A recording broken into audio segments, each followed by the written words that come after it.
Rule 3. Again, this is not exactly what the book does. I call it Rule 3. Your book will just call it a monotonous rule.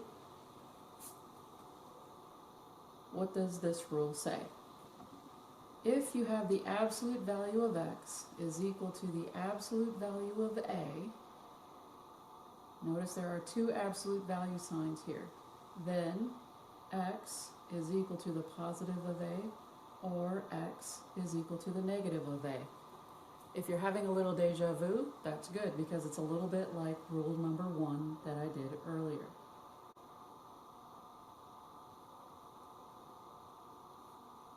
Well, I even read my own mind. This feels a lot like rule 1.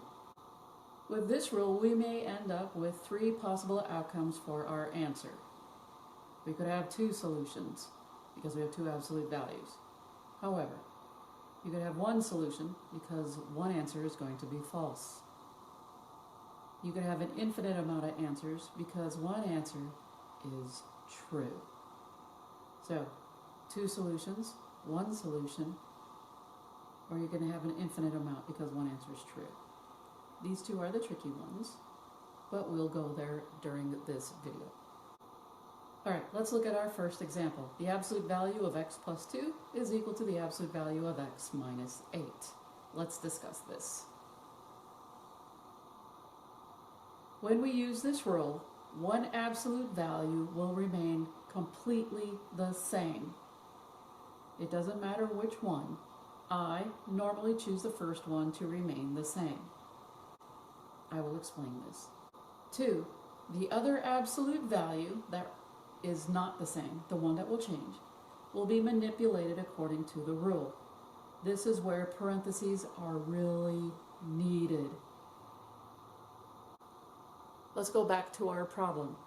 The absolute value of x plus 2 equals the absolute value of x minus 8. I'm going to keep this one the same. I'm going to make a positive of the inside and the negative of the inside. That's how this is going to work. Let's see. I have, now, once you use this rule, the absolute value goes away on everything. This first one with the plus sign remains the same. Again, I'm keeping the first one the same. It is the second one that gets the plus or minus signs. Notice I put parentheses around the second one, This sign, minus sign on the inside, does not change. The signs, the inside does not change. It is the plus the inside or minus the inside. Again, this is like rule 1. You get the positive of a number, you get the negative of a number. What is in here does not change. It will change later on when we distribute the negative, but that's it. The inside remains the same when you use this rule. You just get plus the answer and minus the answer. I'm harping this on purpose. From here, let's do the left-hand side. Let's work this side. I have x plus 2 equals the positive of x minus 8.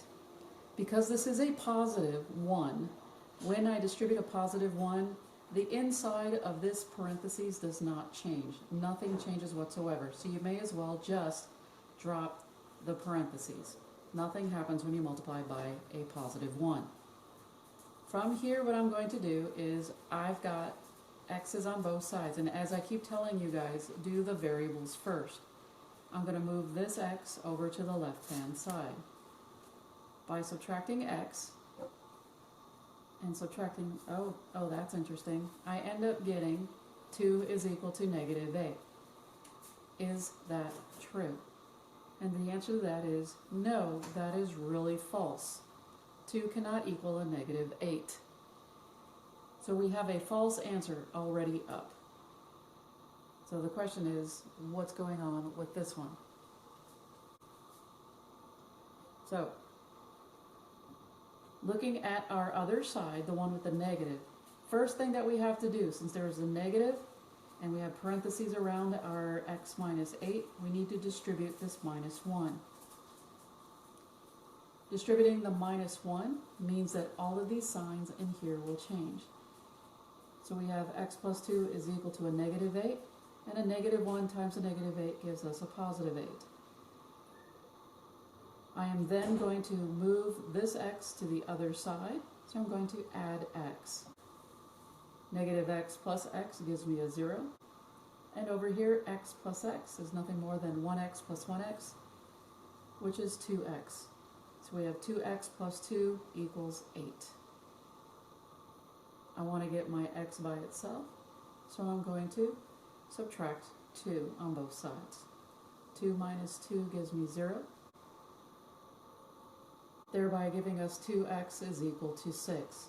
From here, if this is 2 times x, I'm going to do the opposite, which is divide. Dividing by 2, x is equal to 3.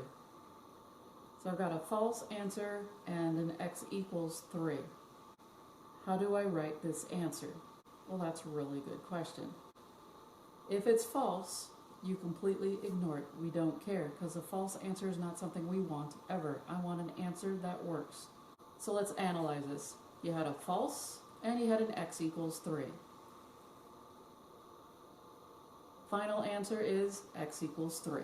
We throw away the false answer. A couple other ways to see your answers in books. You can see it as the set of answers, just the answer 3, or you can see the number 3. However it is you want to write it, x equals 3, the set 3 or 3 is up to you. But since it's a false answer, who cares about a false answer? We don't like liars, we don't care. We want our true answer. Only write down the one answer that's true, that works. Once again, the absolute value of 2 plus x is equal to the absolute value of 6 minus 5x.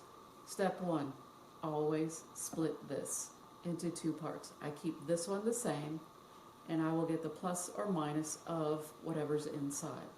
Here's what I mean. 2 plus x, out comes the absolute values, they go away. These absolute values now become parentheses for the 6 minus 5x. So I have parentheses around the 6 minus 5x on both of these. The only difference is one of them gets a plus sign and the other one gets a minus sign. Nothing inside changes. Nothing inside changes. Only when you distribute do they change. Maybe. They'll never change on a plus.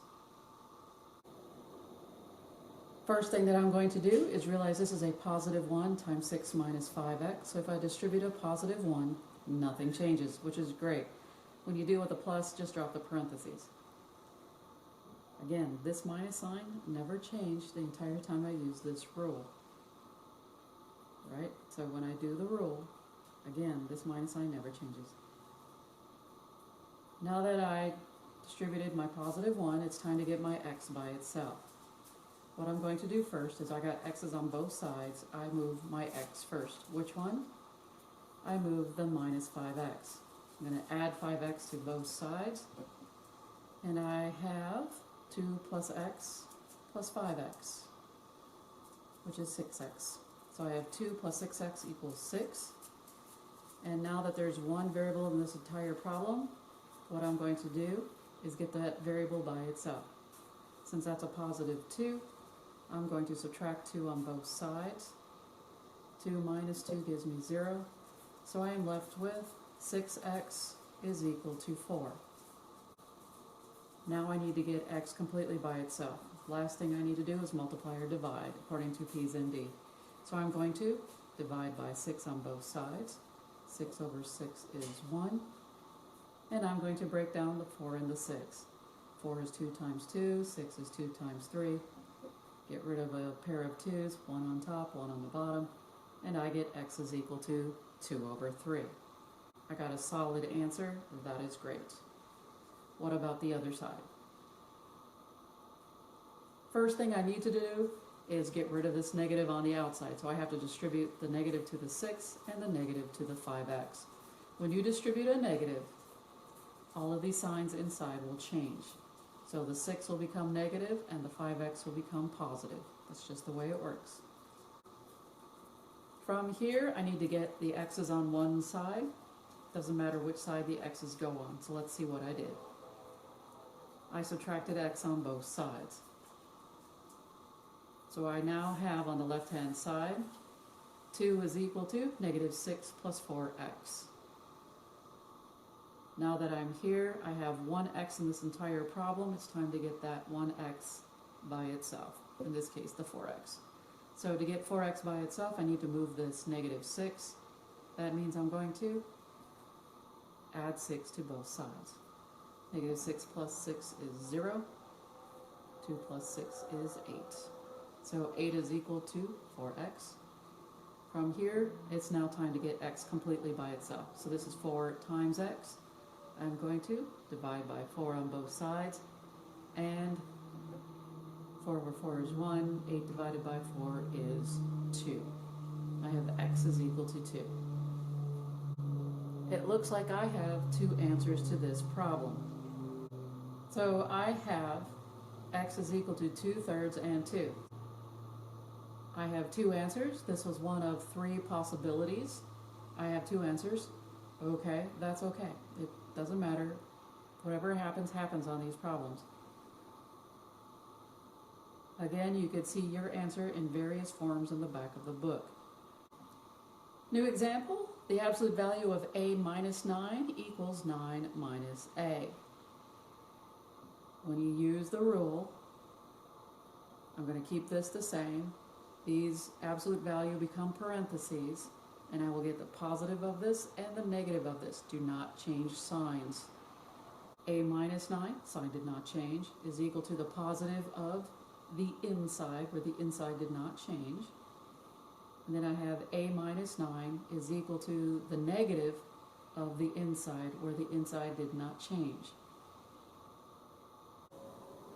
When I distribute a positive, or you can just think of it as a positive, you can just drop automatically the parentheses. So I still have 9 minus a on this side. I'm going to move my a, because again, I do variables first. So I'm going to add a to both sides. When in doubt, I'll move it to the left. A plus a gives me 2a. So I have 2a minus 9 is equal to 9. I want to get a by itself, so I'm going to cover up my 2a. What am I going to do with this 9? I'm going to add 9 to both sides. 9 minus 9 is 0. So I end up with 2a is equal to 18. And now I want a completely by itself. Again, if this is 2 times a, then I'm going to divide by 2. 2 divided by 2 is 1. 18 divided by 2 is 9. Interesting. Got an answer though. So either this is going to be true, false, or you'll get another number. That's all there is to it. We have this negative in front. Again, this acts like a negative 1. So what do you have to do with any negative on the outside? You have to distribute that negative number, which means all of the inside thingies in here are going to change.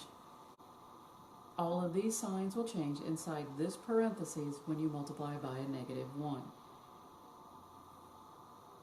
So I have a negative 9. Negative times a negative gives me a positive a. This is where we're starting at once we distribute the negative 1. From here, I want to get rid of the a. I'm going to move an a. Let's move this a. So how do I do that? I'm going to subtract it. A minus a becomes 0.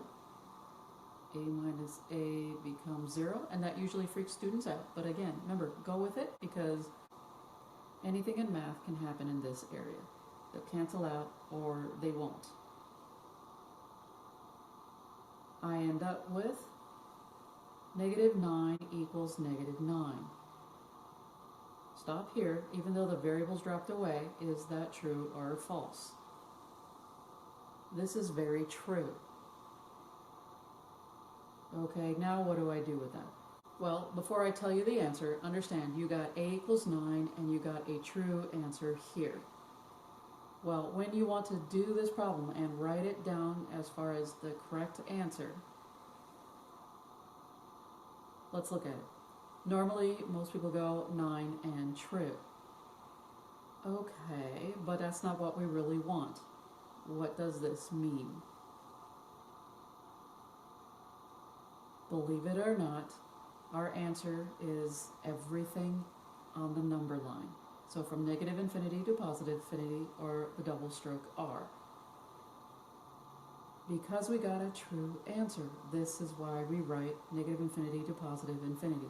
That means that no matter what number I choose to use, even the number 9 is included in here. Because I can use any number and still pop out a true answer, then any number will work. 9's included in there, so I don't need to write 9 and the infinity. I just write infinity, right? The negative infinity to positive infinity, or the double stroke R. So again, if you want to know what your final answer is going to be, you just write negative infinity to positive infinity, or if you're in my class, you can also write the double stroke R. Your answer will be like this in the back of the book. Again, the 9 is included in here, so you don't need to write 9. Your answer is this. What happens if you get this on your homework? You got the absolute value of stuff equals the absolute value of a number. Well, let's do this problem, shall we? What is the absolute value of negative 2? The absolute value of negative 2 is 2. Now that you got here, what are we going to do? We're going to use rule 1 and split this. So even though it looks like a rule 3, which is an absolute value equals an absolute value, again, I'm just calling it rule 3. But when you have an absolute value equals an absolute value, and there's a number in it, work that absolute value of that number out, and now it looks like rule 1, where the absolute value of something equals a positive number. If that happens, you're going to write it as the plus the number and minus the number. Let's do both sides at the same time. Try it out. Yes, you can do them both at the same time. I want to get 9x by itself. They're both plus 5. So in order to move the 5 to the other side, I'm going to subtract 5 on both. 5 minus 5 is 0. Ditto on that side. 2 minus 5 gives me a number, but negative 2 minus 5 will give me a different one.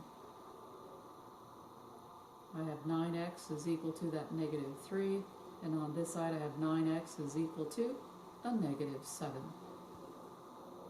From here, I want to get this x by itself, both of them. That means I need to get rid of the 9. So I'm going to divide by 9. Now that I divided by 9, that's 1. Over on the left-hand side, I can't reduce any further. X is equal to negative 7 over 9. Over here, x is equal to negative. Put the negative out in front, because I'm done with the negative. This is 1 times 3. 9 is 3 times 3.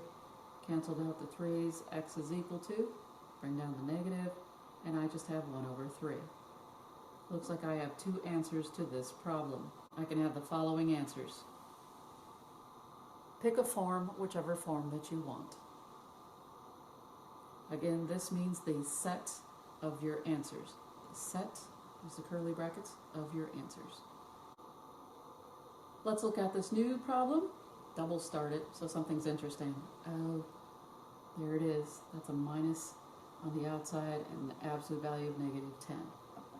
Alrighty, what do we do first? First off, don't spaz. Ignoring this negative for a second, I have the absolute value of negative 10. Since there's only a number in here, work that out first. What we have then is a negative 1 times the absolute value of negative 10, and I'm just showing you my step-by-step approach in my head of what I'm doing. I actually see this as a negative 1 times the absolute value of negative 10. Work that out. This is negative 1 times, what is the absolute value of negative 10? It's 10. Multiply through a little more. Absolute value of 6 plus 5x equals a negative 10. Stop and read it. Can the absolute value of anything equal a negative? And the answer to that is, oh, hell no. So let's discuss this. This problem reverts back to Rule 2, what I call Rule 2. Remember that. An absolute value cannot equal a negative number. Therefore, there is no solution to this problem. Even with this work, You'd think there'd be an answer, but there isn't. Our answer is the null set, empty set, or you can write no solution. New problem? Oh man, you got fractions. Yes, you did. Alright, now I have the absolute value equals the absolute value. There's no negatives, no nothing weird going on with this problem. Guess what? You're going to use the rule. Take the first one, set it equal to the positive of the inside. Again, the inside does not change. And then I take the first one, again, insides don't change, set it equal to the negative of this one. Alright, what do we do next? There was a positive in front of this parentheses, so what I'm going to do is simply just drop the parentheses because a positive never affects anything. Never. Now that I've got the parentheses away, it is time to deal with the denominators. A couple ways to go about this. I'm going to multiply both sides by the largest denominator, in this case 4, because when in doubt, it might get rid of this. Nudgy, nudgy, winky, winky. So I'm going to take this 4, and I'm going to multiply both sides by 4 over 1. This 4 and this 4 go away. That's wonderful. But what's cool about this is that 2 goes away, and 2 goes into 4 2 times. Awesome. In between step, in case you wanted it, I split the 4 into 2 times 2.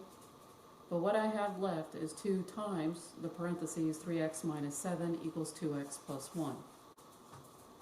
From here, I'm going to distribute the 2 to both the 3x and the minus 7. And that gives me 6x minus 14 equals 2x plus 1. I'm going to move the 2x to the other side, so I'm subtracting 2x. 2x minus 2x is 0. 6x minus 2x gives me 4x. So I have 4x minus 14 equals 1. To get the x by itself, I'm going to add 14 to both sides.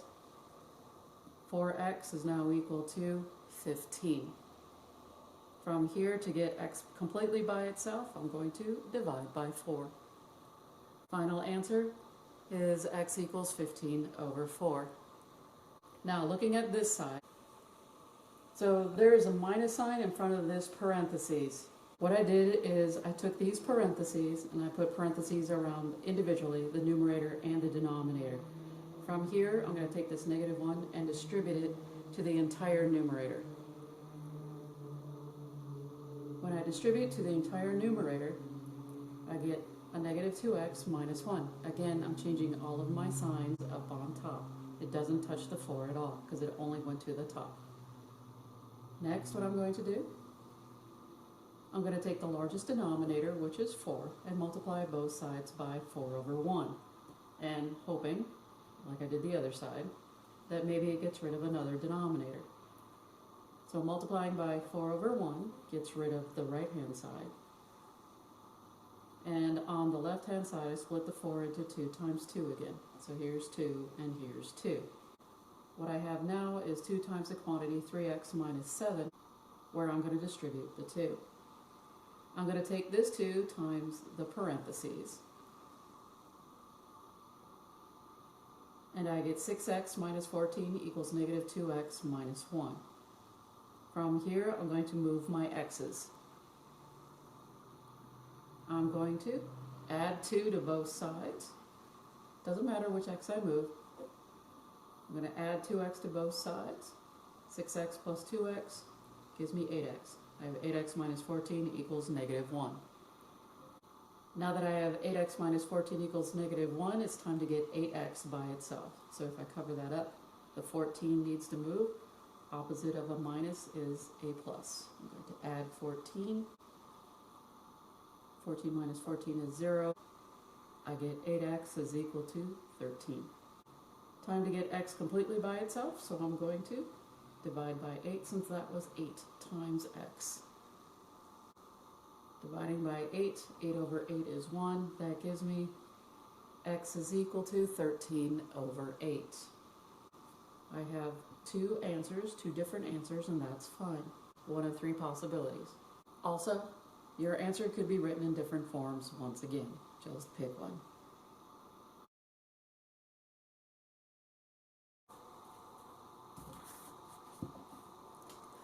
running out of daylight. Running out of daylight. You're fine. Hang on. It's not even time to do your doggy food.